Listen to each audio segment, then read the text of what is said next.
stuff. So if you just have a look in Afghanistan, for example, right afterwards, the right to education of women, that was one of the issues. Well, that was one of the big ones. Yeah, there was a series of email chains that were going around between all different groups of women talking about women's lack to health care, lack to education, women lack the freedom to even speak what they wanted to say. Absolutely, that's how it went. The Taliban government had totally stripped women of their right to education. They were not being educated whatsoever, and the right to health too was totally infringed, because once the right to the movement was so much limited, unless they were accompanied by a male individual, then definitely they didn't have quite the chances of getting access to the health facilities. And I think it's also an interesting comparison if you look at the high prenatal, the high mortality rate of Afghanistan, where women are completely denied their right to health in most instances,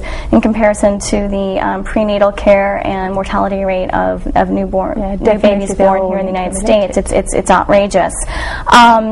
So what would be another example of these types of human rights issues that we should be concerned about and looking?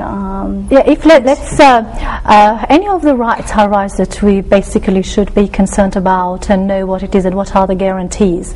So in a lot of domestic legal systems, they might look fine on the paper, either in on the Constitution or in different laws, and we are not talking of the United States here, but all around the world, and those rights keep being violated, and sometimes that's why it's also a cause for the humanitarian intervention. That's why it sometimes is also a reason for the intervention on the part of the United States, sometimes through the United Nations Security Council authorization, sometimes through NATO, as was the case in Kosovo, or sometimes just unilaterally, as was, say, the case in Iraq. So if we speak of the right to life, for example, and you get to know that a dictatorial regime like the one of Saddam Hussein, or like the previous or the Milosevic regime with ethnic cleansing in Kosovo, then definitely there should be someone that should give a stop there. So, and that's a topic that you know a lot about, being from the region in Albania. Perhaps we can go into the issues of ethnic cleansing and the Eastern Europe affairs when we return after this break. Stay tuned for more after this break. A responsible driver is very careful about children and animals. And not only on the road. Antifreeze and other automotive fluids can be dangerous for children and pets who don't know that these colorful liquids are not for drinking. If you change any of these fluids yourself, be sure to keep them in their original containers, stored safely away from children and pets. Store used fluids the same way, and follow rules in your area for disposal or recycling.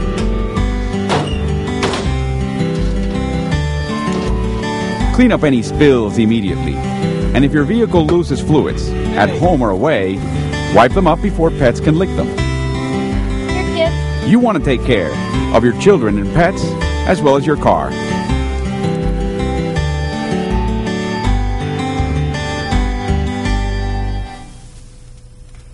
Welcome back to Miami's Global Connection. I'm Whitney Belker.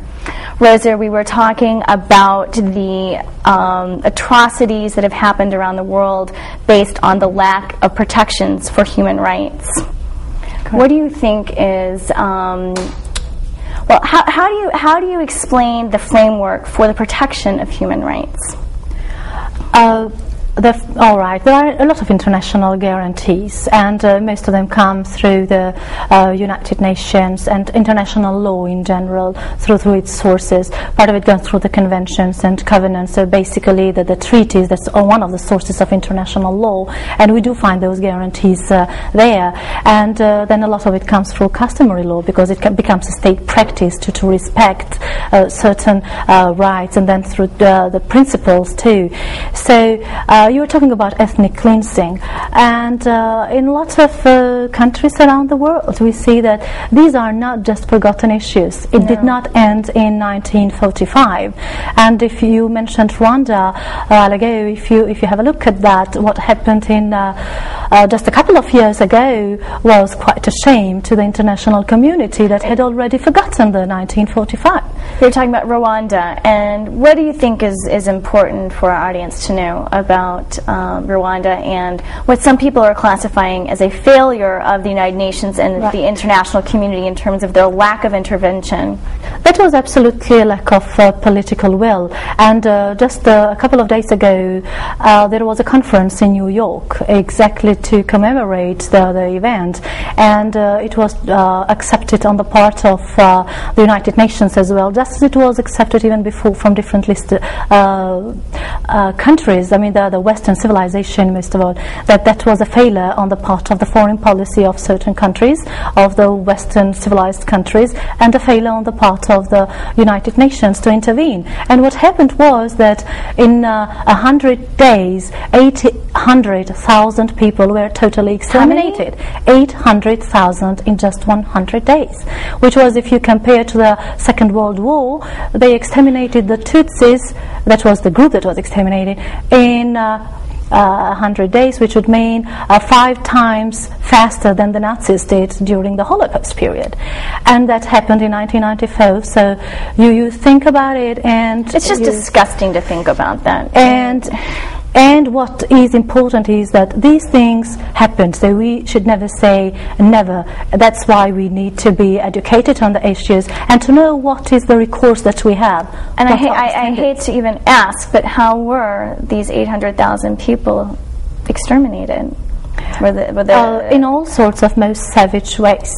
That can be total groups of the other ethnic group, the Hutus, would come out and just basically backed up totally by the media, by the propaganda too, saying that they should just be a memory, and coming out in the streets, chasing them out of their houses, killing them, basically slaughtering them. It's just amazing to think that in our lifetime, and when we lived in such a civilized world here in the United States, that such atrocities are occurring in places like, I mean, granted it is Africa, but in our lifetime, why didn't people prevent this? That's what it is. That's why it is so important that know what these guarantees are and be the political will on the part of the country. And that's what happened in the case of Kosovo. But let me ask you something. If you had the opportunity to address the United Nations, take us back in time in the year, when was it, 2000, is this correct, or 2000, when did this? The 1990 period. 1990 period. If you had the opportunity to address the United Nations, what would you have suggested to prevent such an atrocity of this type of ethnic cleansing? Probably it's quite easy to speak now about that, because even at the time there were a lot of people from even within the United Nations and other people that were basically based in Rwanda, or just as others were in the Eastern Europe, in Kosovo at the time, that did voice the concern and just calling whatever is happening by its right name. So that was genocide, and everybody refused to call it genocide. What did they call it? Say there's just killings or whatever, something strange happening, but not genocide, because the term genocide is a legal term. Then it would mean that once there is genocide there should be some sort of intervention. Okay, well, what is the definition of genocide then?